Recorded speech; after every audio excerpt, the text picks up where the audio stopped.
The third and final scan that is taken in office is called surface EMG. EMG is a fancy word for electromyography, and it is the analysis of tone, symmetry, and balance of the neuromuscular system. Now, this scan is the most important to aid in interpreting some of the challenges and conditions such as autism, sensory integration disorders, hyperactivity, and anxiety, along with also muscle development and discoordination. We look at this because most of these challenges of children, neurodevelopmental or neurosensory challenges, are really stuck with tension and altered tone, as well as exhaustion in the neuromuscular system.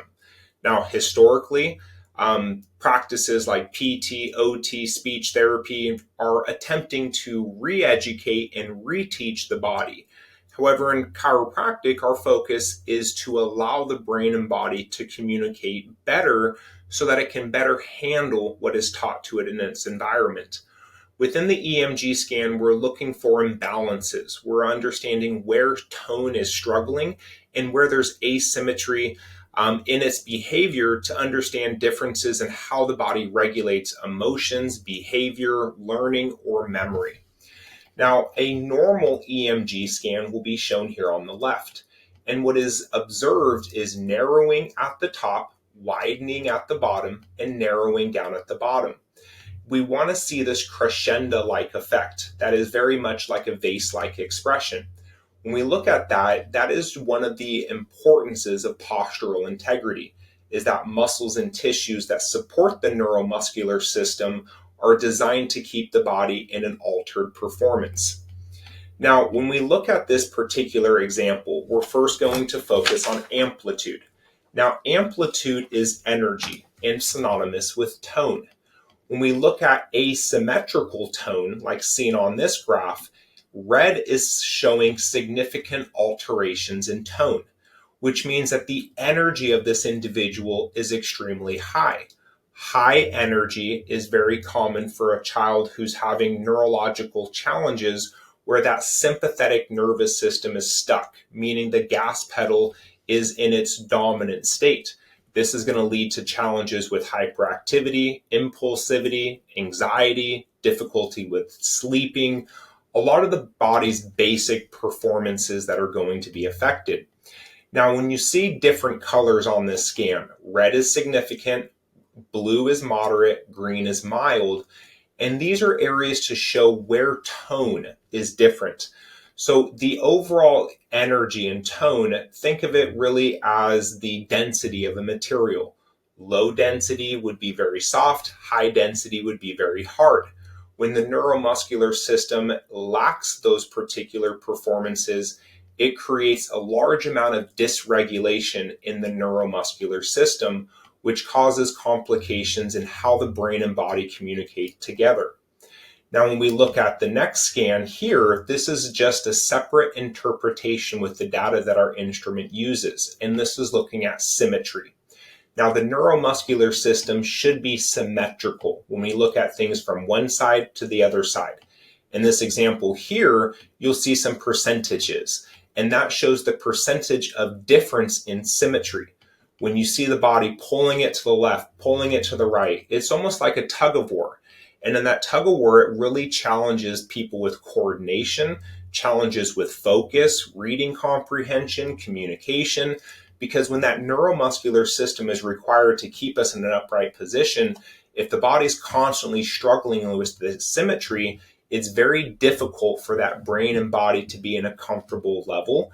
And when we look at coordination, if the left leg, the right leg, the left side of the body, the right side of the body cannot interpret information together, it really causes a level of discoordination in muscles, in energy, and in emotions.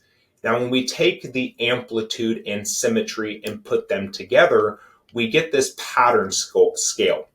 Now, on the normal EMG scan, we showed this normal crescendo-like effect.